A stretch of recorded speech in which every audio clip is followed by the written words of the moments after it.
দুই রাজকুমারী দুটি বালতি এনে তাদের কলে জল পান করতে থাকে। এক রাজকুমারী তাড়াতাড়ি জল পেয়ে যায়। এই রাজকুমারী জল ভর্তি বালতি নিয়ে চলে যায়। অপর রাজকুমারী রেগে গিয়ে বালতিটা পা দিয়ে সরিয়ে অন্য রাজকুমারীর কলে গিয়ে জল পাম্প করতে থাকে। কিন্তু তখনই সেখানে জলের বোতলে একটি পোকা বেরিয়ে আসে। সেটা দেখে রাজকুমারী ভয় পেয়ে তাকে লাথি মেরে ফেলে দেয়। তারপর সে আবার রেগে মেগে নিজের কলে গিয়ে পাম্প করতে থাকে।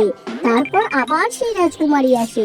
সে আবার পাম্প করে তার বালতি ভর্তি জল নিয়ে চলে যায় সেখান থেকে। সেটা দেখে সেই রাজকুমারী আরো রেগে যায়। আবার সে সেই কলটিতে যায়, অন্য রাজকুমারীর কলটিতে, এবং পাম্প করতে থাকে। কিন্তু সেখান থেকে একটি সাপ বেরিয়ে আসে, যেটা দেখে সে অনেক ভয় পেয়ে যায়। অপরদিকে দেখা যায় রাজকুমারী সেই জল না পড়া কল থেকে পাম্প করতে সেখান থেকে অনেক সোনা বেরিয়ে আসে, যেটা দেখে অপর রাজকুমারী অনেক রেগে যায়।